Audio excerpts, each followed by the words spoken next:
Okay, what I've just done is located that drain plug right there, and I'm draining the coolant out so I can get to my hoses and I can change them out. Sorry, camera angle's bad. But it's right there under the radiators, next to those two little brass looking pipes, pretty close to the oil filter. So you gotta drain that out and get back to work. Now I didn't pull that plug all the way out, I'm just letting it slow drain into this pan down here below. So I'm back again today up underneath the Trooper. I'm taking off this, I guess like a cover for the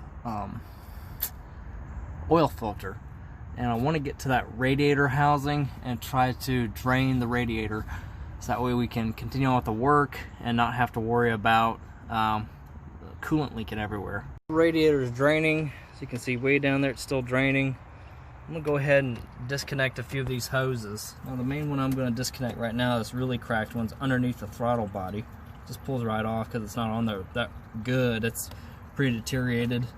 I'm gonna pull it off from up here as well. It's connected right there. Just pull. I'm gonna put him aside. Come here, baby. There we go. So he's put aside. I may even pull a couple more of these hoses and just kind of dial up, or remember where they went. Let's see where that goes underneath there. Yeah. Whoop. Comes right out. Okay, so he's out. And these hoses we're gonna have to replace. I mean, they're just deteriorated beyond all belief. The hoses to the EGR, these are coming off. That's a little bit cleaner up there. It looks a little bit more easy to operate on. I might even go ahead and unplug these guys. I know he will unplug pretty easily. This one, not so much for some reason. It just doesn't want to go. I'll be right back. Let me see if I can't pull him off real quick. I was able to get all the hookups out of there. Now I'm gonna unplug this thing. You have to remove this bolt and that bolt, and I think that's all that's keeping it in there. And then this piece will come out, and I'm going to label it part of step 4. So I'm removing this bolt right here, and good grief, it is super long. I guess it's part of keeping this whole air chamber together. So I guess we're removing some of the main bolts that keep this in there. I've removed this electrical piece that was there. I don't really know its name. I hope somebody in the comments will tell me what its name is. It's some kind of a determines how much air and fuel gets in there, I guess. I'm going to remove this thing, part of the EGR system. It looks like just one bolt, and then there's a hose here. It goes to something. I'm guessing, yeah, connects back to the exhaust some way. So let's go ahead and remove that. Yeah, or I could leave it on there with the plenum. I could go ahead and even take these screws out, anything else that keeps it tied in, like that bolt there. Or we can disconnect some more hoses. I think that's what I should be doing.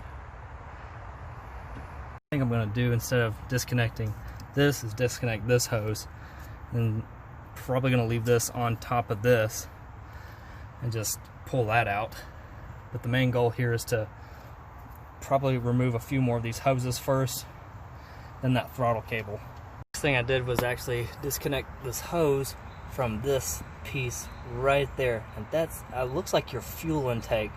So this goes down to this guy, so I guess that's part of the fuel. Well, I need a new hose anyways. This thing's really cracked. I don't know if I want to pull this or else fuel may start leaking. Oh, look at that. That's terrible. Hard time getting this guy out. I'm going to try to get him out again and label him as part of step 5 also.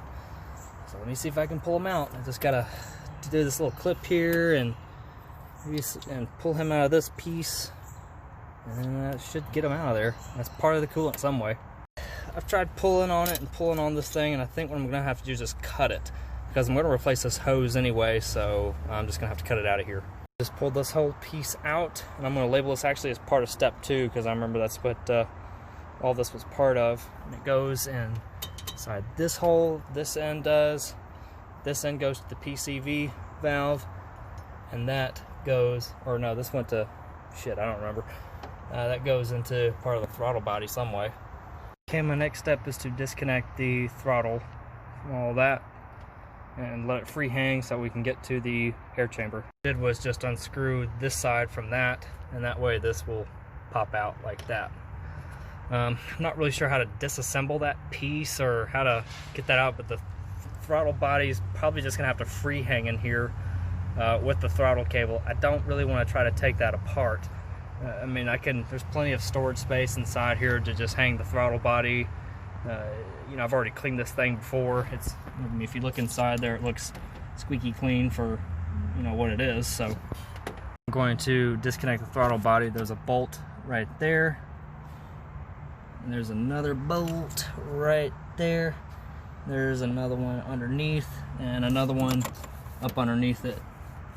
Right about there. You can see it where my finger is. Right there. It's 4 bolts and it'll pull off. My throttle body's loose now, and the paper gasket that was right there has fallen down. It's actually stuck to the back end of that. You're gonna have to get a new one.